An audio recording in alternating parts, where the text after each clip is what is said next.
नमस्कार साथियों, आज हम लारावेल 8 में क्रूड ऑपरेशन परफॉर्म करेंगे और इसके लिए हम रिसोर्स यूज़ करेंगे। इससे पहले भी हमने क्रूड ऑपरेशन परफॉर्म किया था लारावेल में, लेकिन वहाँ पर हमने रिसोर्स यूज़ नहीं किया था। यहाँ पर हम कम्प्लीटली रिसोर्स का ही यूज़ करेंगे। तो मैंने ये कमांड देकर प्रोजेक्ट जो है लारावेल पूरा फ्रेमवर्क इंस्टॉल कर लिया है और आपको यहाँ पर दिखाता हूँ। मैंने जो एडिटर यूज़ किया है यहाँ पर विजुअल कोड, और इसमें मैंने जो अपना प्रोजेक्ट है उसको यहाँ पर इंपोर्ट कर लिया है। और यहाँ पर मैं एक बार रन करके दिखाता हूँ। अभी फ्रेश मैंने इंस्टॉल किया हुआ है। तो php artisan serve, और यहाँ पर एक और मैं टर्मिनल ओपन कर लेता हूँ, क्योंकि हमको अभी कंट्रोलर भी बनाना है, रिसोर्स भी बनाना है, मॉडल भी बनाना है। तो मैं एक और टर्मिनल स्प्लिट कर लेता हूँ यहाँ पर। तो यहाँ से हमारा प्रोजेक्ट रन हो जाएगा, इस वाले टर्मिनल से और इस वाले टर्मिनल से हम अपना कमांड रन कर पाएंगे। तो यहाँ पर ये अभी रन हो रहा है। ये पिछला जो प्रोजेक्ट था वो था, ये हमारा फ्रेश अभी रन हो गया है। अब यहाँ पर हमको कमांड रन करना है। ये इससे क्या होगा, मॉडल तो बनेगा ही कस्टमर के नाम से, और ये माइग्रेशन फाइल भी बनेगी एम से, और सी से कंट्रोलर बनेगा, आर से रिसोर्स बनेगा। तो देखते हैं इस कमांड को रन करके। यहाँ पर आते हैं और यहाँ पर मैं रन करता हूँ लारा क्रूड। ये हमारा माइग्रेशन फाइल क्रिएट हो गया और मॉडल भी क्रिएट हो चुका है। कंट्रोलर बाकी है, कंट्रोलर हो रहा है, और रिसोर्स भी होगा। यहाँ पर कंट्रोलर तो क्रिएट हुआ, मॉडल और ये हमारा माइग्रेशन फाइल और कंट्रोलर। यहाँ पर रिसोर्स जो है क्रिएट नहीं हुआ है, क्योंकि यहाँ पर तीनों चीज़ों के बारे में ही बता रहा है, जबकि हमने कमांड में यहाँ पर दिया था मॉडल बनाना है कस्टमर के नाम से, माइग्रेशन फाइल और कंट्रोलर। तो यहाँ पर रिसोर्स क्रिएट नहीं हो पाया इस कमांड से। इस कमांड से होता तो था। चलो ठीक है, हम लोग इसको मैनुअली यहाँ पर एक और कमांड से हम लोग बना लेते हैं। php artisan make रिसोर्स और कस्टमर रिसोर्सेस। तो यहाँ पर मैं इस कमांड को रन करता हूँ। ये मैंने कमांड रन कर दिया, रिसोर्स हमारा हो गया है, बन गया है। यहाँ पर आप ध्यान रखिएगा, मैंने रिसोर्सेज लिखा है, कस्टमर रिसोर्सेज, कस्टमर रिसोर्स नहीं लिखा है। आप ध्यान रखिएगा, क्योंकि इससे इफेक्ट होगा, आगे मैं आपको बताऊंगा इससे क्या इफेक्ट होगा। तो चलिए हम लोग माइग्रेशन फाइल में चलते हैं। और मैंने पूरा जो प्रोजेक्ट है कम्प्लीटली बना के रखा हुआ है। मैं यहाँ पर कोडिंग ज़्यादा नहीं करूँगा, वहाँ से कॉपी करके यहाँ पर ला के दिखाऊंगा, ताकि कम से कम समय लगे और आपको लॉजिक मतलब क्या कैसे हो रहा है वो समझ आए। तो मैंने यहाँ पर सबलाइन में भी इसको खोल के रखा हुआ है। तो वहाँ से मैं तीन फील्ड हमको ऐड करनी है माइग्रेशन फाइल में। तो यहाँ पर मेरे पास जो बना हुआ है उसको मैं यहाँ पर ऐड कर लेता हूँ।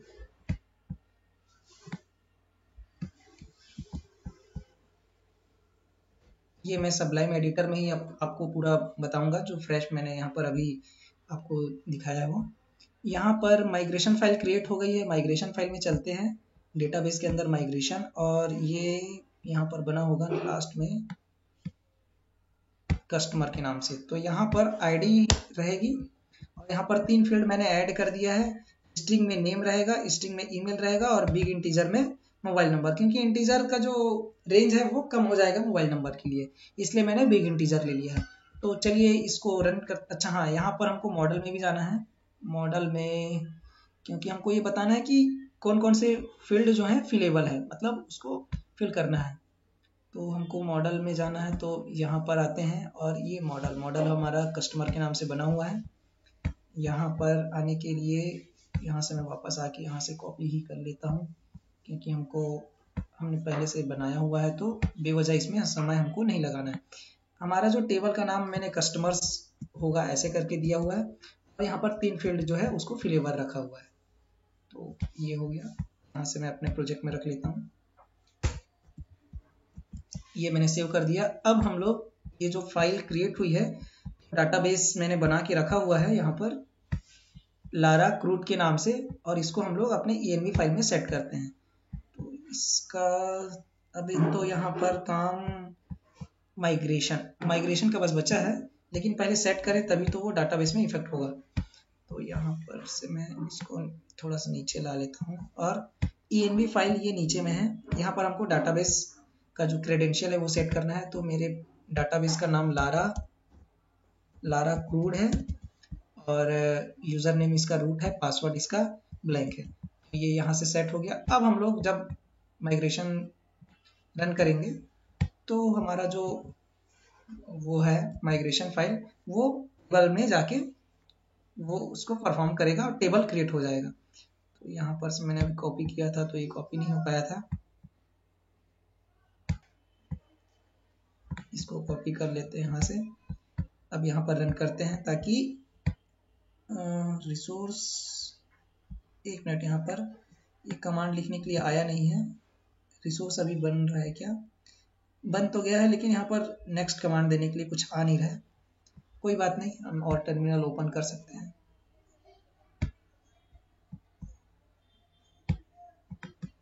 ये मैंने PHP आर्टिसन माइग्रेट किया।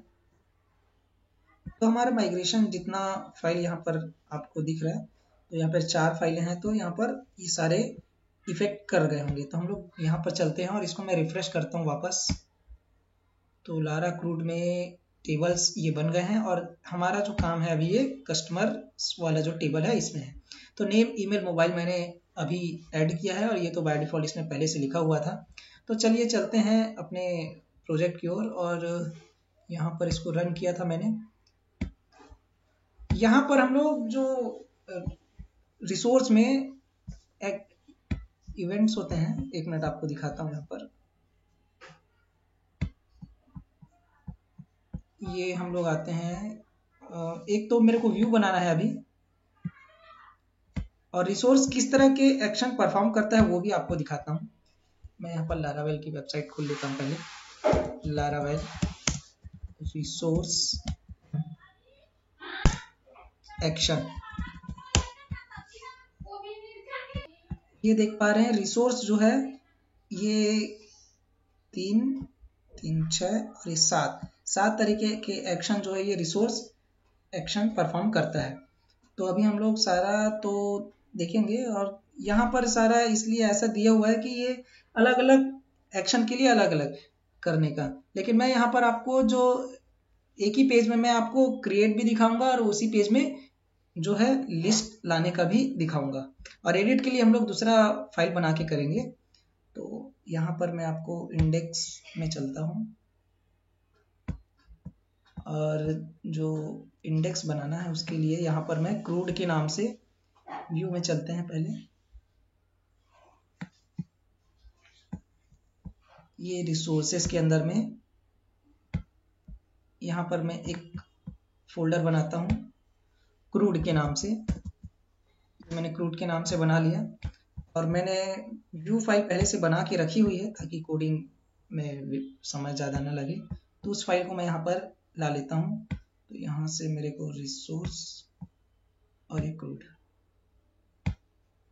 ये मैंने पूरा कोड बना के लिख रखा हुआ है। तो यहाँ पर मैं आता हूँ और इसको बंद कर देते हैं और इसके अंदर में एक इंडेक्स फाइल बनाते हैं, इंडेक्स।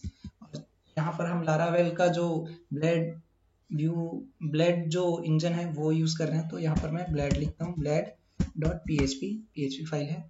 यहाँ पर पूरा कोड मैं लिख देता हूँ और यहाँ पर सबसे ऊपर से आपको समझाते चलता हूँ। माइग्रेशन तो हमारा रन हो चुका है, तो मैं ये एकदम नीचे कर देता हूँ क्योंकि इसकी जरूरत अभी हमको अब पड़ने वाली है नहीं। यहाँ पर मैंने बूट स्ट्रैप लगाया हुआ है और बूट स्ट्रैप जो है CSS का जो पूरा स्टाइल है वो हमको मिलेगा। तो इसके लिए मैंने क्या किया है, पब्लिक फोल्डर में, यहाँ पर लगा नहीं है, वहां पर तो लगा हुआ था, मैं आपको यहाँ पर ला के दिखा रहा हूँ। एसेट्स फोल्डर बनाना है हमको पब्लिक के अंदर और एसेट्स के अंदर में bootstrap.css को रखना है ताकि हमारा जो स्टाइल है वो दिखे। और ये दिखे इससे पहले मैं आपको रिसोर्स भी दिखाता हूँ। के अंदर मिलेगा हमको, यहाँ पर आया नहीं है क्या, रिसोर्स बना नहीं है शायद, क्योंकि रिसोर्स के माध्यम से ही हम सारा जो गेट, पोस्ट, पुट, डिलीट सारा चीज हम वहीं से करेंगे, वहीं से ही हमारा राउटिंग होगा। web.php तो लगेगा ही लगेगा। वेब डॉट PHP ओपन कर लेते हैं, web.php, और यहाँ पर मैं इसकी हाँ ये तो अभी डिफ़ॉल्ट जो पेज है वो दिखाने के लिए हो गया। यहाँ पर जो कंट्रोलर है, जो कंट्रोलर हमारा बना है कस्टमर कंट्रोलर, उसको लाते हैं। तो यहाँ पर लिखना होगा हमको, ये मैंने कंट्रोलर ला लिया है। और यहाँ पर ज़्यादा आपको ध्यान देना है कि जब नॉर्मली हम रिसोर्स यूज़ नहीं करते हैं तो किस तरीके से यहाँ पर राउटिंग करते हैं, और जब रिसोर्स यूज़ कर रहे हैं तो किस तरह से करेंगे, ये आपको देखना है। यहाँ पर जनरली हम लोग गेट पुट पोस्ट ऐसा करके लिखते हैं, तो यहाँ पर ये सारा कुछ हमको नहीं करना है। यहाँ पर हम रिसोर्स यूज़ कर रहे हैं तो मैं यहाँ पर रिसोर्स लिखूंगा, और यहाँ पर हमको जो नाम देना हो वो नाम देंगे। हमारा रिसोर्स तो अभी बना नहीं है, एक मिनट देखते हैं, बनाया तो था हमने, देखते हैं। फिर भी यहाँ पर हमको क्या करना है, यहाँ कंट्रोलर देना है। कंट्रोलर हमारा है कस्टमर कंट्रोलर, तो मैं यहाँ कस्टमर कंट्रोलर लगा देता हूँ। कस्टमर कंट्रोलर जो है एक क्लास है, तो यहाँ पर ये मैंने इसको बताया कि ये क्लास है, और कॉमा लगा के हमको यहाँ पर जो है एक्शन जो होंगे उसको देना है। मैं भी वही गलती कर रहा था कि आपको जब बता रहा था अभी कि ये नहीं करना है, और मैं भी वही गलती करने लग गया। क्योंकि हम लोग यहाँ पर चूंकि यहाँ रिसोर्स यूज कर रहे हैं तो हमको यहाँ पर कोई भी फंक्शन बताने की जरूरत नहीं है, सारा फंक्शन ये रिसोर्स हैंडल कर लेगा। ठीक है, तो यहाँ पर मैंने रिसोर्स लिखा और रिसोर्स का यहाँ पर नाम दे दिया, और यहाँ पर देख रहे हैं जो रिसोर्स बनाया था हमने कस्टमर रिसोर्सेज, तो वही नाम दिया है। और ये सारा जो मैं भी आपको इस पेज में दिखा रहा था ना, ये लारावेल की वेबसाइट है। तो यहाँ पर ये जो रूट है, ये रूट ऑटोमेटिक ये बना देगा जो रिसोर्स है वो, और इस रूट को कैसे कॉल करेगा ये, और ये रूट कैसे मिलेंगे ये आपको दिखा रहा हूँ। यहाँ पर ये हमको कंट्रोलर से मिलेगा, इसको मैं सेव करता हूँ पहले, और यहाँ पर कंट्रोलर मिलेगा हमको कस्टमर कंट्रोलर, ये कस्टमर कंट्रोलर है। और यहाँ पर ये पूरे जो डिफ़ॉल्ट फंक्शन से ये बना देता है। इसको एक बार आपको एक्सप्लेन कर देता हूँ, और इसके बाद में इसके अंदर हम डाटा किस तरीके से रखेंगे वो बताता हूँ। ये इंडेक्स देख रहे हैं, ये आपको लिस्टिंग के लिए है, जब पूरा लिस्ट रहेगा वो दिखाना है उसके लिए है। ये यहाँ पर लिखा भी हुआ है डिस्प्ले लिस्टिंग। और ये जो है आप लिस्ट तो है, अब आप नया क्रिएट करना चाहते हैं, उसमें डाटा नया डालना चाह रहे हैं ताकि लिस्ट में वो नया डाटा भी दिखे, तो जो फॉर्म रहेगा वो यहाँ पर आप ये क्रिएट वाले में रखेंगे। फिर इसके बाद आती है, ये केवल फॉर्म दिखाने के लिए है। और आते हैं स्टोर में, तो फॉर्म में जो भी डाटा आपने फिलअप किया उसको सेव कराना है, डाटाबेस में इंसर्ट कराना है, उसके लिए ये अपना स्टोर फंक्शन है। शो फंक्शन जो है स्पेसिफिक रिसोर्स दिखाने के लिए है। और ये एडिट जो है, आपके पास लिस्ट में आ रही है डाटा, लिस्ट में आ रही है जो डाटा, उसमें से किसी भी रो को आप क्लिक करेंगे तो उसकी आईडी के हिसाब से उसमें आपको जो फॉर्म है उसमें एडिट वाले सेक्शन में जो फॉर्म है उसमें आपको वो डाटा फिलअप करनी है, तो उसके लिए ये है एडिट फंक्शन। अब आगे आते हैं, ये अपडेट है, तो एडिट वाले फॉर्म है उसमें डेटा आ गई है, अब उसको सबमिट करेंगे तो ये अपडेट में आएगा, और यहाँ से वो डाटाबेस में अपडेट कर देगा उस डेटा को। और लास्ट में आता है ये डिस्ट्रॉय।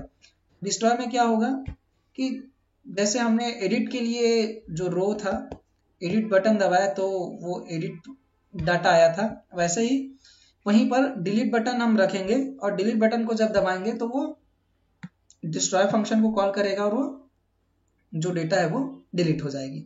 तो यहाँ पर मैं ये तो आपको एक्सप्लेन कर दिया, अब आपको ये पूरा जो मेन डेटा कैसे रखते हैं इसमें वो मैं पूरा यहाँ पर मैंने पहले से करके रखा हुआ है, तो पूरा यहाँ पर मैं ला के रखता हूँ। यहाँ पर मैं एक और जो फाइल है वो भी बना लेता हूँ। क्रूड के अंदर में मैंने लिस्ट और एडिट इंसर्ट करने के लिए index.php बनाया है, इंडेक्स फाइल बनाई है। अब यहाँ पर एक और फाइल बना लेता हूँ एडिट के लिए, edit.blade.php। ये वाला जो रहेगा मैं यहाँ पर जो एडिट करना है उसका फॉर्म है ये। तो ये भी हो गया, और इसको अभी मैं रन करके देखता हूँ कैसे आ रहा है। बाकी सब तो सही हो गया है।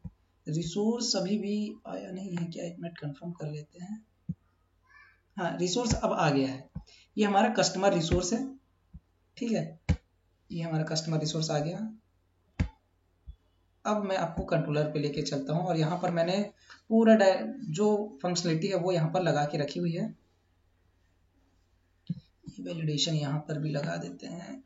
चलो ठीक है, मैं जब आप एक्सप्लेन करते चलूँ तो आपको बता दूंगा। सबसे पहले हमको यहाँ पर मॉडल आना है ताकि हम एलोकेंट के द्वारा जो एक्शन है वो परफॉर्म करेंगे। यहाँ पर मैं जो क्वेरी बिल्डर होता है डाटाबेस वाली वो यूज़ नहीं कर रहा हूँ, मैं एलोकेंट मेथड यूज़ कर रहा हूँ। तो यहाँ पर मैंने ये ला लिया है जो कस्टमर मॉडल है। अब यहाँ पर क्या कर रहे हैं, ये इंडेक्स फंक्शन है और आपको web.php दिखाता हूँ। web.php में मैंने एक ही ये दिया हुआ था, ये तो ये रखना चाहे तो रख सकते हैं, नहीं रखना चाहे तो भी नहीं रखेंगे, तो कोई दिक्कत नहीं है। हमारा तो मेन फंक्शन, मेन यहाँ पर फोकस यहाँ पर होगा क्रूड ऑपरेशन हम एक ही रूट से परफॉर्म करेंगे और एक ही रूट सारा जो एक्शन है वो परफॉर्म करेगा ये रिसोर्स के माध्यम से। तो यहाँ पर इंडेक्स, ये जो पूरे सारे फंक्शन दिख रहे हैं, सारे फंक्शन को ये, इसमें मैंने जो अभी आपको एक्सप्लेन किया, ये कंट्रोलर में जितने भी फंक्शन बने हुए हैं सारे फंक्शन को ये अकेला हैंडल कर लेता है रिसोर्स, ठीक है। तो मेरे को यहाँ पर कुछ भी फंक्शन बताने की जरूरत नहीं है। अब आते हैं इधर, दिखाता हूँ आपको कि क्या हो रहा है। ये मैंने मॉडल लिया, मॉडल का यहाँ इंस्टेंस लिया और यहाँ पर ये फंक्शन लगाया ऑल, और ये पूरा का पूरा उसका जो रिकॉर्ड है वो यहाँ पर आ गया। यहाँ पर मैंने एक की बनाया है कस्टमर करके और ये जो वेरिएबल है उसको यहाँ पर पास कर दिया। तो ये जो पूरा डाटा है वो इस कस्टमर की के माध्यम से पूरा हम यहाँ पर एक्सेस कर पाएंगे। और ये जाएगा कहाँ पर, इस व्यू में जाएगा। हमने जो इंडेक्स फाइल बनाई हुई है, ये क्रूड जो है ये हमारे फोल्डर का नाम है और ये हमारे उसके अंदर में जो एक फाइल बनाया है हमने उसका नाम है। तो चलिए चलते हैं, इसको रन करके देखते हैं। ये मैंने यहीं पर बनाया था, हाँ। यहाँ पर क्या होगा, मुझे ये लिखना पड़ेगा जो मैंने वेब में जो लिखा था ना। अभी मैंने कोई लिंक वगैरह नहीं बनाया है, आप अपने हिसाब से यहाँ पर केवल फोकस रिसोर्स की जो पूरी फंक्शन है उसको समझने का है और आप अपने सहूलियत के हिसाब से, जरूरत के हिसाब से आप लिंक वगैरह दे सकते हैं। तो यहाँ पर इसको मैंने कॉपी किया और यहाँ पर मैं स्लैश लगा के इसको रन करता हूँ। ये हमारा इंडेक्स फाइल है और यहाँ पर कुछ वो नहीं आ रहा क्योंकि मैंने बूट स्टेप यहाँ पर अभी तक लगाया नहीं है। मैं लगाता हूँ, अब मैंने यहाँ पर बूट स्टेप की फाइल लगा दी है। तो अब यहाँ पर हमको प्रॉपर डिजाइन दिख रहा है। इस तरीके से डिजाइन है। इस जो इसके पीछे कोड लगा हुआ है वो आपको बताता हूँ कि क्या लगा हुआ है। ये हम कर रहा है इंडेक्स फाइल है। यहाँ पर जो नॉर्मल होता है वही है। यहाँ पर मैंने एक कार्ड लिया हुआ है और कार्ड में जो है ये मैंने पूरा फॉर्म बनाया हुआ है नेम के लिए और नेम का जो एरर है वो दिखा रहा हूँ। यहाँ पर ओल्ड जो है, ओल्ड फंक्शन मैंने यूज किया है ताकि जब एरर आए तो जो डाटा डला हुआ है वो तो रहना चाहिए इसलिए। और आपको यहाँ पर कोई चीज समझ ना आ रहा हो तो इससे पहले जो हमने क्रूड फंक्शनलिटी हमने और परफॉर्म किया था बिना रिसोर्स के, उसको भी आप देख सकते हैं। मैंने वहां पर अच्छे से इसको एक्सप्लेन किया हुआ था। यहाँ पर भी मैं आपको थोड़ा सा बताते चलूँ ब्रीफ में कि यहाँ पर जो पेज रिफ्रेश हो जाता है और डाटा हमको फिर से फिलअप ना करना पड़े, इसलिए मैंने ओल्ड फंक्शन लगाया है। जो उधर से एरर आएगा, यहाँ पर मैं आपको दिखा रहा था ये कंट्रोलर में जो ये था, ये यहाँ पर ये इसको वैलिडेट करेगा और इसको वैलिडेट करने के बाद जो भी एरर आएगा, मतलब ये बताएगा कि वैलिडेट आपको इस तरीके से करना है, ये चीजें नहीं है, तो उसका जो एरर है वो इसमें आएगा और वो जो यहाँ पर जो नेम हमने डिफाइन किया है ना, उस नेम के साथ में वो एरर देगा। तो उसको हैंडल करने के लिए, जो एरर आ रहा है उसको दिखाने के लिए हमने ये लगाया हुआ है। और ऊपर का भी थोड़ा सा दिखा दूं आपको कि इसको मैंने एक्सप्लेन नहीं किया था। ये जो है, ये यहाँ से जो उधर विथ के साथ में जो आ रहा है, कहाँ गया ये, इसके साथ में सक्सेस आएगा तो सक्सेस वाला दिखाएगा और फेल आएगा तो फेल वाला। ये एक सेशन की तरह जाएगा और ये एक फ्लैश मैसेज होगा, मतलब रिफ्रेश करने से दोबारा ये नहीं दिखेगा, ठीक है। तो ये सक्सेस जब हो जाएगा स्टोर करने पर तो ये मैसेज हमको वहां पर मिल जाएगा। कैसे मिलेगा ये दिखा रहा हूँ आपको। ये की है उधर से जो पास होके आया है और यहाँ पर हमने यहाँ पर जो मैसेज आया हो उसको गेट करना है, तो ये गेट करने का तरीका है। यहाँ पर हमने यहाँ पर चेक किया कि क्या इसमें कुछ आ रहा है, ये आ रहा है क्या, हाँ आ रहा है, तो फिर इसको हमने यहाँ पर लिख दिया तो ये वहां पर उसका जो डेटा है वो यहाँ पर आ जाएगा। और इस तरीके से मैंने इसको एंड इफ भी कर दिया। जैसे मैंने सक्सेस के लिए किया है, अभी आपको मैंने दिखाया, यहाँ पर फेल तो नहीं लिखा है मैंने, तो ये फेल वाला और कहीं से हैंडल करने के लिए मैंने लगाया हुआ है, वो अभी आपको दिखाता हूँ। यहाँ पर एल्स करके भी हम लगा सकते हैं कि अगर ये नहीं होता है तो एल्स में हम जो फेल मैसेज के साथ ऐसा भेज सकें। तो ये करके ही दिखा देता हूँ आपको। सेम रहेगा, वापस जाएगा और फेल मैसेज के साथ जाएगा। यहाँ पर मैं फेल लिखता हूँ और समथिंग वेंट रॉन्ग, ये हो गया, ये मैसेज आएगा फेल के साथ। यहाँ पर फेल ही तो लिखा है ना, हाँ ठीक है फेल। तो ये फेल की के साथ में इस तरीके से जो भी मैसेज लिखा है वो आ जाएगा। यहाँ पर ये जो राउट है वो आपको समझना है। यहाँ पर हमने क्या दिया है, ये अभी आपको मैंने लारावेल की वेबसाइट में दिखाया था, स्टोर करके इस तरीके से था। तो ये यहाँ पर जो है ना कंट्रोलर में स्टोर फंक्शन, इसी की बात कर रहे हैं हम लोग। तो इसमें ये कहाँ से आएगा, तो फॉर्म सबमिट करेंगे तो ये रिक्वेस्ट के माध्यम से आती है। यहाँ पर ये इस रिक्वेस्ट को हैंडल करने के लिए यहाँ पर ये लगा हुआ HTTP रिक्वेस्ट है ये। तो वापस मैं स्टोर में आता हूँ और यहाँ पर स्टोर में आने के बाद यहाँ पर वैलिडेशन लगेगा और यहाँ पर हमको बैक भेजने की जरूरत नहीं, ऑटोमेटिक ये हैंडल कर लेता है। यहाँ पर कुछ भी पूरा इसको फॉलो नहीं किया जाता है तो वो वापस चले जाएगा और वहां पर वो मैसेज देगा। इसलिए मैंने यहाँ पर फेल ये वाला ये नहीं लगाया था। ये कब होगा, जब क्वेरी ये पूरा वैलिडेट हो गया है प्रॉपर, फिर भी कुछ दिक्कत आ रही है, तब ये हैंडल होगा एल्स के साथ में।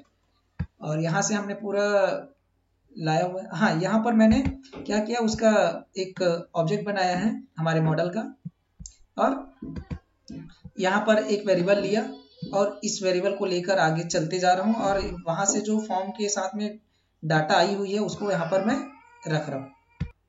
सारे डेटा लाने के बाद ये जो है डाटाबेस का जो टेबल है उसका फील्ड का नाम है और ये जो इस तरफ का जो बराबर के बाद में रिक्वेस्ट के साथ में जो मैंने लिखा है ये हमारे फॉर्म से जो फील्ड आ रहे हैं उनके नाम है। और यहाँ पर मैंने सेव फंक्शन करके जो भी इस कस्टमर में जितना भी डाटा यहाँ पर हमने ऊपर के लाइन से लिया है वो सारा का सारा सेव हो जाएगा। क्वेरी रन होती है तो सक्सेस और नहीं होती है तो फेल में जाएगा। तो इस तरीके से ये हमने यहाँ पर हैंडल कर लिया है।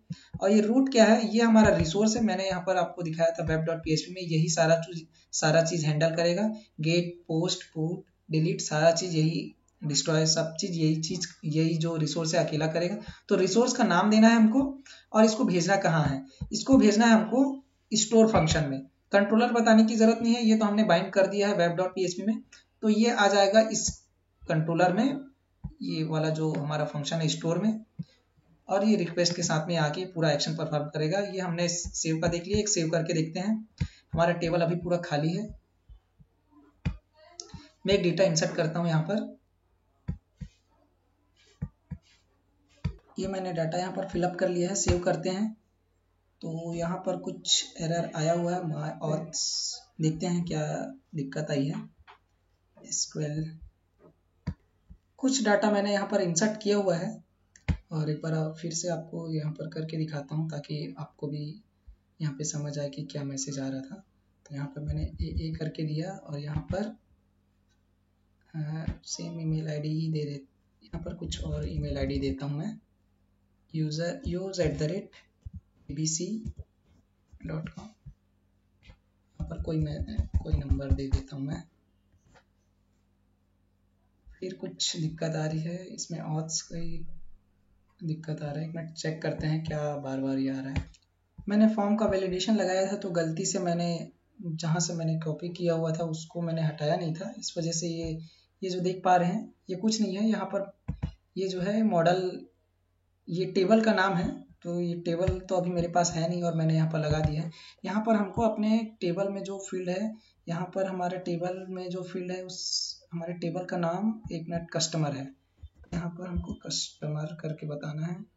कस्टमर है, कस्टमर्स है, एक मिनट चेक करते हैं।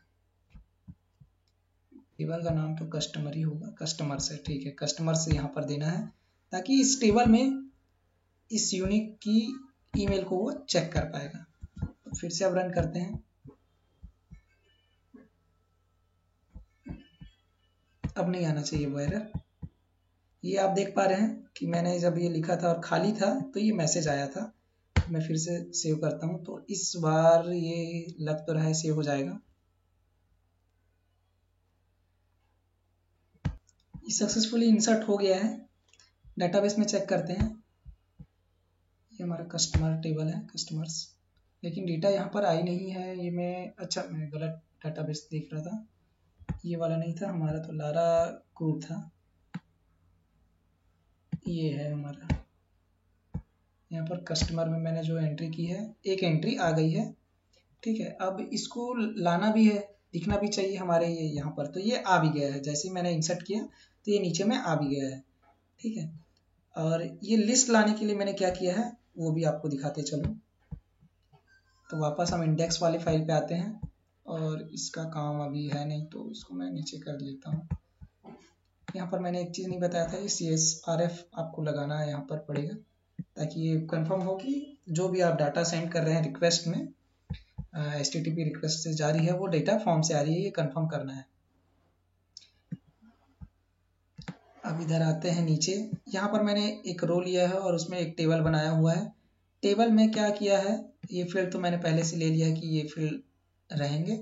अब डाटाबेस का जो टेबल है उससे ये डेटा आ रहे हैं। फॉर ईच मैंने लूप लगाया है, इसमें ये डेटा कैसे आ रहा है, मतलब किस माध्यम से आ रहा है वो बता रहा हूँ। ये डेटाबेस की फील्ड है, और यहाँ पर ये जो है कस्टमर उधर से पास होके आ रहा है। कैसे पास होके आ रहा है, यहाँ पर मैंने अभी आपको कुछ समय पहले दिखाया था। जो हमारा इंडेक्स फाइल है, यहाँ पर ये जो कस्टमर वेरिएबल है इसको मैंने यहाँ पर पास किया हुआ है पूरा, और इस की के द्वारा वो वहां पहुंच रहा है, और यहाँ पर हम एक्सेस कर पा रहे हैं। इसको मैंने फॉर ईच लूप लगा दिया है और यहाँ से डेटा मिल पा रही है। ये तो आप समझ ही गए, लेकिन यहाँ पर असली बात यहाँ पर है कि इसको एडिट कैसे करना है और डिलीट कैसे करना है। तो हमारा इंसर्ट हो गया और ये लिस्टिंग का पार्ट भी आ गया। तो एक प्रकार से क्रूड हो गया और रीड भी हो गया, क्रिएट भी हो गया और रीड भी हो गया। अब हमको अपडेट और डिलीट करना है। तो यहाँ पर अपडेट के लिए मैंने क्या किया है, एक लिंक लिया है एंकर टैग लगा के। यहाँ पर रूट, ये आपको ये अलग से कुछ करना नहीं पड़ता, क्योंकि हमारा web.php का जो रिसोर्स है ये अकेला ही सारा कुछ हैंडल कर लेता है। सारे जो URL है, सारा जो राउटिंग है वो सारा अकेला ये इसको हैंडल कर रहा है। तो यहाँ पर हमको राउट लिखना है, यहाँ पर रिसोर्स का नाम देना है, और यहाँ पर जो कंट्रोलर में फंक्शन है उसको उसका नाम देना है। और ये जो आप देख पा रहे हैं ये डेटा क्या है, ये आपका ये जो ऑब्जेक्ट के रूप में आ रहा है, ये सिंगल बार में एक ऑब्जेक्ट के रूप में आता है, और इसमें से ये निकालता है कि इसमें यहाँ पर ये जो है इसमें से एक रो पूरा इसमें आ रहा है, और इस रो में से अलग अलग निकाल के यहाँ पर अलग अलग डेटा निकाला जा रहा है वैल्यू के लिए। लेकिन यहाँ पर क्या कर रहे हैं, यहाँ पर जो डेटा आई है, यहाँ पर मैंने डेटा नाम दे दिया है, आप इसका नाम जो भी देना चाहें वो दे सकते हैं। तो उसको मैंने यहाँ पर पास कर दिया, तो एक बार में ये पूरा का पूरा डेटा यहाँ पर आ गया। ठीक है, अब यहाँ पर क्या आईडी देना था, लेकिन आईडी देने की जरूरत नहीं है। रिसोर्स में हमको काफी सहूलियत होती है, कम कोड से हम ज्यादा काम कर सकते हैं। तो यहाँ पर पूरा का पूरा डेटा आ जाएगा। अब मैं एडिट पार्ट में लेके चलता हूँ, एडिट वाले फंक्शन में। तो एडिट फंक्शन में हमने क्या किया है, ये एंकर टैग है, ये दूसरी जगह पे ले जाएगा। एंकर टैग का यूज ही हम दूसरी जगह पे जाने के लिए करते हैं, दूसरा URL पे। तो यहाँ पर मैं आपको दिखाता हूँ एडिट वाला पार्ट। ये एडिट वाला पार्ट है। यहाँ पर आपको बहुत सावधानी से समझना है कि क्या हो रहा है। ये जो है हमारा मॉडल है, ये ऊपर में मैंने मॉडल लिया हुआ है, ये आपको मैंने दिखाया था। ऊपर में ये जो मॉडल है ये मॉडल है, मॉडल का मैंने यहाँ पर इंस्टेंस लिया हुआ है। और ये कहाँ गया एडिट, एक मिनट, यहाँ पर ये एडिट वाला जो पार्ट है यही ज्यादा समझने की है, क्योंकि यहाँ इसके लिए कुछ हमने किया हुआ है, और यहाँ पर जरा सा भी स्पेलिंग इधर उधर होता है तो फिर वो काम नहीं करेगा। यहाँ पर देखेंगे मैंने कस्टमर रिसोर्स लिखा है, और जब हम कस्टमर बना रहे थे तो मैंने आपको वहां पर लास्ट में एस कस्टमर रिसोर्सेज करके आपको बताया था, और हमारे रिसोर्स का नाम भी कस्टमर रिसोर्सेज है। ठीक है, तो यहाँ पर प्लूरल में है, प्लूरल यानी कि इसको बोल सकते हैं कि ये बहुवचन में है, और यहाँ पर जो है मैंने यहाँ पर लिया एक वचन में, ये सिंगुलर है। ये आपको ध्यान देना है, यहाँ पर एस नहीं लगा है, क्योंकि यहाँ पर एक ही रिकॉर्ड है ना, एक ही रिकॉर्ड आ रही है, इसलिए यहाँ पर एस नहीं लगा है। अब वो जो एक रिकॉर्ड आ रही है वो कैसे आ रही है, ये मैंने आपको दिखा है ना, ये जो एक रिकॉर्ड, ये पूरा एक रो ही तो लेके आ रहा है ना, ये डेटा एक ऑब्जेक्ट है, ये जो पूरा रो है पूरा रिकॉर्ड का लेके आ रहा है ये, और अलग अलग भले हम यहाँ पर निकाले हुए हैं, तो मैंने पूरा का पूरा यहाँ पर ले लिया है एक साथ इस ऑब्जेक्ट को, वही ऑब्जेक्ट यहाँ पर आ गया इस रिसोर्स में कंबाइन होके, क्योंकि हमने रिसोर्स के माध्यम से बाइंडिंग करके भेजा है। नहीं समझ आएगा तो एक बार आप रिपीट कर सकते हैं, और ये पूरा कोड में आपको डिस्क्रिप्शन में इसका लिंक रहेगा, तो वहां से आप पूरा डाउनलोड करके, आपको कुछ गड़बड़ होती है आपसे, आप जब प्रोजेक्ट बना रहे हैं टेस्ट करने के लिए और वहां पर कुछ काम नहीं कर रहा है, तो आप जो है क्लोन ले सकते हैं गिटहब से, इसका जो लिंक आपको मिलेगा डिस्क्रिप्शन में। तो यहाँ पर हमको सिंगुलर लेना है एक वचन में। अब यहाँ पर सिंपल सा हमको जो जिस भी रूट में भेजना है वहां उसका व्यू का नाम देंगे, और उसमें वो डाटा भी तो भेजनी है ना, तो यहाँ पर हमको केवल ये रिसोर्स का नाम दे देना है, क्योंकि इसके साथ में तो पूरा रो आ रहा है ना, एक ही रो आ रहा है, तो पूरा रो यहाँ पे आ गया। अब ये पूरा रो का जो डेटा है वो कस्टमर नाम की की में चले जाएगा, और ये जाएगा कहाँ, व्यू, हमने अभी ये बनाया था ना कुछ समय पहले एडिट वाला फाइल, इसमें आ जाएगा, और इसमें आ जाएगा तो यहाँ पर मैंने कस्टमर नाम से ही बनाया हुआ है इसका की, तो इस की के द्वारा मैं यहाँ पर एक्सेस कर ले रहा हूँ। और इस पेज को, एडिट वाला पेज को बनाने के लिए मैंने जो इंडेक्स फाइल है पूरा का पूरा कॉपी किया है, और ये जो टेबल बनाया हुआ था इसको बस मैंने यहाँ से हटाया, पूरा का पूरा सेम कोड है। कुछ कुछ चीजें चेंज की हुई है एडिट अपडेट के हिसाब से, तो यहाँ पर मैंने पोस्ट करके तो नहीं दिया था, क्योंकि पोस्ट के लिए देने की जरूरत नहीं थी। यहाँ पर आप देखेंगे फॉर्म जब मैंने बनाया था तो यहाँ पर CSRF लगाया, यहाँ पर ही पोस्ट लगाया है, लेकिन यहाँ पर आपको कुछ अलग भी देखने को मिलेगा। यहाँ पर क्या मिलेगा, देखिए ये तो लगा हुआ है, पोस्ट तो यहाँ पर रहेगा ही, क्योंकि हम लोग फॉर्म में केवल गेट और पोस्ट ही यूज करते हैं। लेकिन जब हम लोग इसकी बात करते हैं API वगैरह की भी, और रेस्ट API की बात करते हैं, तो यहाँ पर हमको ये लगाना होता है पुट, डिलीट, पैच, ये सब। तो यहाँ पर हम जब अपडेट करेंगे तो पुट मेथड लगेगा, यहाँ पर पोस्ट यहाँ पर भले लगा है लेकिन वहां पर जाके आपको समझ आ जाएगा। यहाँ पर अपडेट करने के लिए हमको पुट लगाना था तो हमने ये लगा दिया, और बाकी चीजें ऊपर में तो जैसा इंडेक्स पेज में था वैसा ही है। यहाँ पर भी आपको कुछ नया देखने को मिलेगा, नहीं यहाँ पर भी वो जो इंडेक्स पेज में था वैसा ही है। ये पूरा का पूरा ऑब्जेक्ट जो यहाँ पर हमने पास किया था, ये था कहाँ गया, एडिट के समय ये कस्टमर में जो भी डाटा आया हुआ था वो डाटा यहाँ पर आ गया। अब इसमें आ गया पूरा का पूरा, हम जब फॉर्म सबमिट होगा तब पूरा का पूरा डेटा जाएगा, अपडेटेड डेटा जाएगा। तो अपडेटेड डेटा यहाँ से जाएगा, वो तो उसमें आईडी वगैरह भी है, तो आईडी के लिए हमने यहाँ पर हिडन में फील्ड दिया हुआ है। एक मिनट आपको दिखाता हूँ, ये हिडन में मैंने आईडी दिया हुआ है ताकि आईडी भी यहाँ से हम इसको रख पाए। और रूट में ये हमारा रिसोर्स है, और ये हमारा फंक्शन है कंट्रोलर में, और ये पूरा का पूरा उधर से जो डाटा आया है वो है। और सिंगल सिंगल मैंने जैसे लिस्ट के लिए लिया था वैसे ही यहाँ पर फॉर्म में जो डाटा डालनी है उसके लिए मैंने यहाँ पर रख लिया है, नेम लाने के लिए, ईमेल लाने के लिए, और मोबाइल नंबर लाने के लिए, और जो मैसेज दिखाना है अगर कोई चीज फिलअप नहीं की जाती है तो उसके लिए इस तरीके से है। और ऊपर में भी मैंने यहाँ पर बूटस्ट्रैप डिजाइन के लिए लगाया हुआ है। अब नीचे आते हैं, यहाँ पर ही जो बटन है यहाँ पर मैंने सबमिट टू मिट नहीं लगाया है, तो जो बटन होता है बाय डिफॉल्ट वो सबमिट ही होता है, इसलिए यहाँ पर लगाने की जरूरत नहीं है। यहाँ पर मुझे कुछ डिजाइन देना था, बटन में कुछ कलर करना था, इसलिए मैंने क्लास लगाया हुआ है। और बाकी अब इसको हम लोग अपडेट करके देखते हैं, पहले इसको रन करें, इसमें डेटा आ रही है कि नहीं ये चेक करते हैं। तो यहाँ पर मैं इसको रिफ्रेश कर लेता हूँ, वो फ्लैश मैसेज था वो हट गया, वो ऊपर में जो सक्सेस वाला मैसेज आया था। यहाँ पर मैंने एडिट पार्ट दिखाया था, वो जो है एंकर टैग है, तो एंकर टैग का काम है कि इस पेज से दूसरे पेज पे हमको URL ट्रांसफर करना है, तो ये ट्रांसफर होके आ गया। यहाँ पर जिसकी भी आईडी दिख रही है उस आईडी से ये पूरा डेटा आ गया है, और ये एडिट हो रहा है। आपको एक बार फिर से दिखाते चलूं, यहाँ पर हमने क्या लिखा था, जो लिस्ट ला रहे थे लिस्ट में ही हमने वो किया हुआ था। ये एडिट वाले फंक्शन में जाएगा, अभी एडिट वाले फंक्शन में गया है और वहां से डेटा ला लिया है, और इस डेटा के साथ उसने ये लाया। अभी आप सोच रहे हैं कि एक ही डेटा है तो शायद वो लास्ट वाला या कुछ और आ रहा होगा, तो मैं अभी एक दो डाटा और इंसर्ट करूंगा तो इससे समझ आएगा कि आईडी चेंज होती है। अब इसको अपडेट करना है, ये हमने देख लिया कि एडिट में तो ये फॉर्म आ गया है, और एक बार रिफ्रेश करता हूँ, इसमें वो नहीं आया है बूट स्टेप। चेक करते हैं बूट स्टेप क्यों नहीं आया। बूट स्टेप तो लगा हुआ है इसमें। अच्छा, वो नहीं लगा है।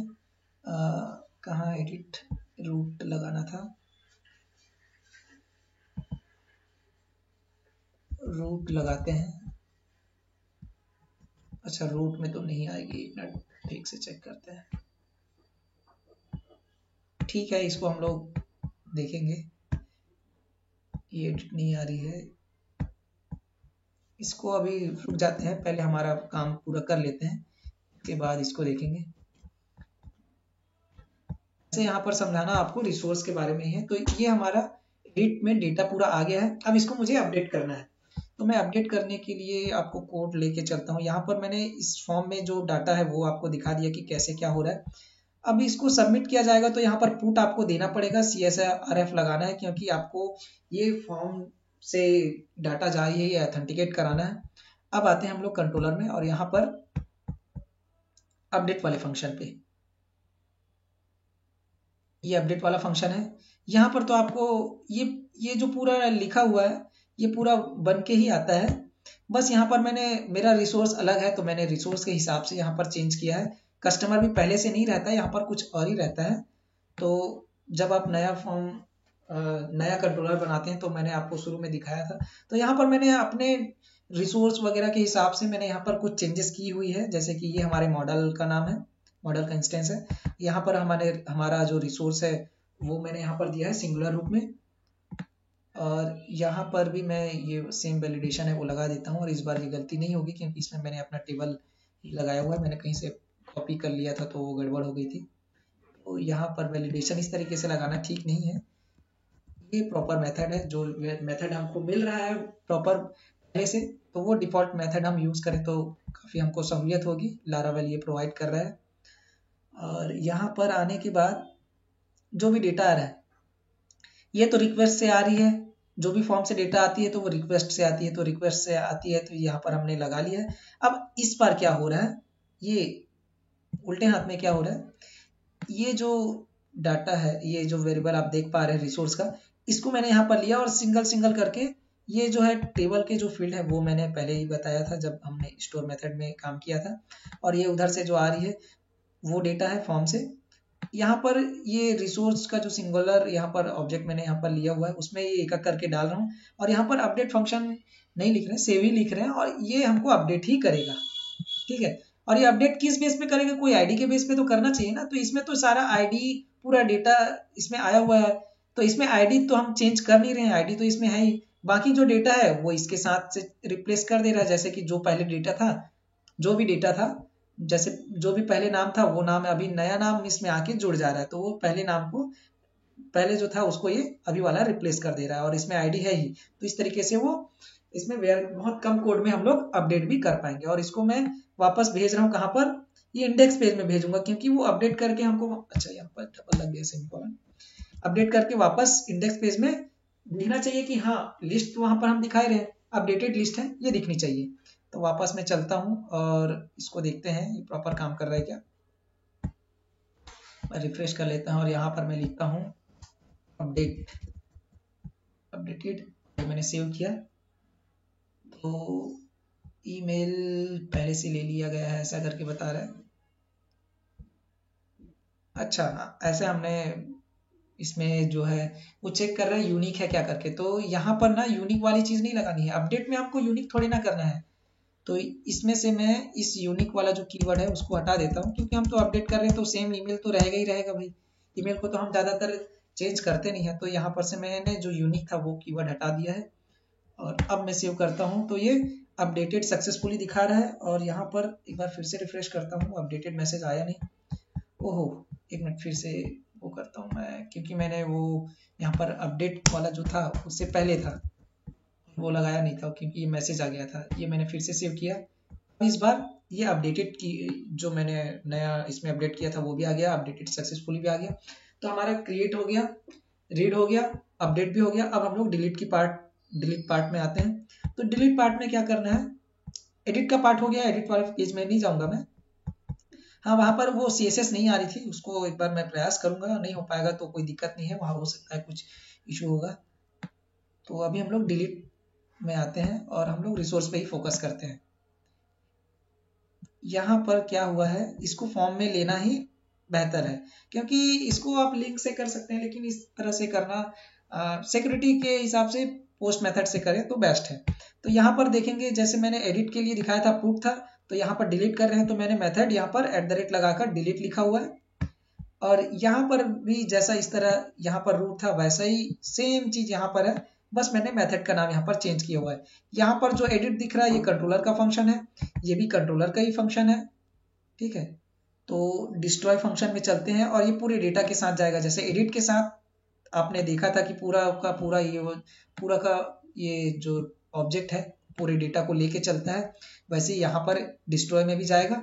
डिस्ट्रॉय में तो और किसी चीज की जरूरत नहीं, हमको केवल आईडी की जरूरत पड़ती है। तो यहाँ पर मैंने फॉर्म लिया, एक्शन में मैंने बोल दिया कि यहाँ पर ये जाएगा। ये स्टाइल इनलाइन इसलिए लगाया है ताकि वो ऊपर नीचे हो जा रहा था, ये जो देख पा रहे हैं एडिट और डिलीट ऊपर नीचे हो जा रहे थे, इसलिए मैंने यहाँ पर इनलाइन लगा दिया है, इनलाइन ब्लॉक, तो वो साथ में आ गए। अब यहाँ पर मैंने बटन लिया है, तो बटन में अलग से मैं कोई जावास्क्रिप्ट नहीं लगाना चाह रहा था, तो यहीं पर मैंने लगा दिया है ऑन क्लिक कंफर्म बॉक्स। मतलब दो चीजें पूछेगा, हाँ या नहीं। हाँ होगा तो वो आगे बढ़ेगा और नहीं बोलेंगे तो वो वहीं रुक जाएगा। तो यहाँ पर ये सबमिट बटन की तरह ही काम करेगा, क्योंकि डिफॉल्ट इसकी प्रॉपर्टी सबमिट ही होती है। और ये फॉर ईच लूप यहाँ पर बंद हो गया, जितने बार ये चलते जाएगा उतने बार ये आते जाएगा। ये तो लिस्ट पार्ट हो गया। अच्छा, ये थोड़ा सा नीचे हो गया है। हाँ, अब मैं वापस आता हूँ अपने उसमें रन के पार्ट पे, और यहाँ पर आपको लिंक तो कोई दिखेगी नहीं, एडिट में भले आपको दिख जाएगी कि इसका कुछ लिंक है ऐसे करके। तो इसको दबा के देखते हैं, एक बार प्रेस करते हैं तो ये कंफर्म करके पूछ रहा है CO2 डिलीट। तो इसके एक्शन में क्या होगा वो मैं आपको कंट्रोलर में जाके दिखाता हूँ। ये डिस्ट्रॉय है, और यहाँ पर मैंने जैसे अपडेट में बताया था कि ये रिक्वेस्ट से जो आ रही है उसके लिए है, और ये हमारा मॉडल है, और ये हमारा रिसोर्स का सिंगुलर रूप है, ठीक है। इसमें सिंगल डाटा, सिंगल जो रो का ऑब्जेक्ट है वो यहाँ पर आया हुआ है। सेम यहाँ पर है, यहाँ पर कोई डाटा नहीं वो कर रहे हैं हम लोग, इसमें तो हमको पूरा डाटा मिल ही रही है और रिक्वेस्ट से कोई आ नहीं रहा है। और वहां पर हम जो आईडी लाना था, जैसे कि अपडेट के समय भी हमको आईडी की जरूरत पड़ती है, तो आईडी लाके भी कर सकते हैं, लेकिन यहाँ पर रिसोर्स में बहुत काफी सहूलियत मिल जाती है, कम कोड ही लगते हैं। तो अलग से हमको रिक्वेस्ट में आ तो रही है, क्योंकि फॉर्म से भेज रहे हैं तो रिक्वेस्ट से आती है, वो लाने की हमको जरूरत नहीं है। अपडेट कराते हैं तो बात अलग रहती है, लेकिन यहाँ पर हमको केवल एक आईडी ही चाहिए जिस आईडी से हम डिलीट कर पाए। तो ये आईडी पूरा डाटा तो यहाँ पर मिल ही रहा है। और अपडेट में क्या था कि आईडी तो हमको वहां पर भी मिलती थी, लेकिन बाकी चीजें हमको अपडेट करानी थी, मतलब ये नया डाटा इसमें रिप्लेस कराना था, इसलिए हमने ये लिया। तो ये भी जरूरत नहीं पड़ती, क्योंकि आईडी तो इसमें सारा डाटा तो इसमें है, लेकिन अपडेट कराने तो नया डाटा के साथ ही अपडेट कराते हैं ना, तभी तो पता चले कि अपडेट हो रहा है। और यहाँ पर ऐसा नहीं है, यहाँ पर पूरा डाटा जितना भी उस रो में है वो पूरा आ गया है। यहाँ पर इस वेरिएबल को यहाँ पर हम जब ले रहे हैं और इसमें हमने डिलीट फंक्शन लगाया तो वो डिलीट हो जाएगा, और डिलीट हो जाएगा तो उसको आईडी वहीं से वो मिल जाती है, क्योंकि इसमें पूरा डाटा है और इसमें कोई चीज चेंज नहीं करना है, केवल आईडी यूज करेगा और वो डिलीट कर देगा। तो मैं आपको डिलीट करके दिखाता हूँ यहाँ पर। अच्छा, एक डाटा और इंसर्ट कर लूँ ताकि एक बार आपको एडिट वाले में भी दिखा पाऊँ कि कुछ अलग भी होता है। यहाँ पर XYZ और यहाँ पर xyz@gmail.com, और यहाँ पर कुछ नंबर ले लेता हूँ। ये मैंने सेव किया, इंसर्ट हो गया है। इसको मैं अपडेट करके दिखाता हूँ एक बार। कौन सा डाटा था? XYZ, ये है XYZ, देख रहे हैं आप। यहाँ पर ID 2 आ रही, इससे पहले 1 आ रही थी क्योंकि वो दूसरा वाला था। यहाँ पर मैंने लिखा अपडेट, मोबाइल में यहाँ पर 2 करता हूँ और यहाँ पर मैंने सेव किया। यहाँ पर आप देखेंगे यहाँ पर 2 हो गया है, यहाँ पर 2 हो गया है, और यहाँ पर अपडेटेड आ रहा है। इस तरीके से आप अपडेट भी कर पा रहे हैं। अब मैं यहाँ पर से एक रिकॉर्ड डिलीट करता हूँ, जैसे पहला वाला रिकॉर्ड है उसको डिलीट करता हूँ। तो ये डिलीट CO2 डिलीट पूछ रहा है, कैंसिल करेंगे तो कुछ नहीं होगा। और अगर मैं डिलीट करता हूँ तो यहाँ पर जो अपडेटेड सक्सेसफुली है, तो यहाँ पर मैसेज मैंने दिया हुआ है कि सक्सेस जब डिलीट होगा तो डिलीटेड सक्सेसफुली आना चाहिए, और की तो सेम वही रहेगा। सभी के लिए मैंने वही यूज किया, या तो सक्सेस होगा या फेल होगा। ये मैंने ओके किया तो यहाँ पर डिलीटेड सक्सेसफुली आ रहा है और जो पहला रिकॉर्ड था वो हट गया। इस तरीके से हमने सारा जो ये क्रूड ऑपरेशन है वो देखा। और यहाँ पर मैंने आपको बताया था, जब हमने कंट्रोलर शुरू में डिस्कस अभी किया था, तो कुछ चीजें मैंने यहाँ पर यूज नहीं की है, तो ये इसका यहाँ पर मैंने एक ही पेज में सारा कुछ कर लिया है यहाँ, तो इसलिए यहाँ पर ये खाली है। और ऐसे तो मैंने एक्सप्लेन किया था कि ये किस लिए होता है, क्योंकि अलग अलग आप सब जो पार्ट है वो अलग अलग करना चाहे तो ये पूरा फंक्शन आप यूज कर पाएंगे और आप अपने हिसाब से पूरा यूज कर सकते हैं। मैंने यहाँ पर एक ही पेज में आपको बताने की कोशिश की थी ताकि ज़्यादा पेज और ना लगे। वीडियो देखने के लिए धन्यवाद। और आप यहाँ पर जो भी कोई चीज़ समझ नहीं आएगा तो डिस्क्रिप्शन से देख सकते हैं। इसका जो पूरा कोड का आप क्लोन बनाना चाहें या डाउनलोड करना चाहें गिटहब से कर सकते हैं।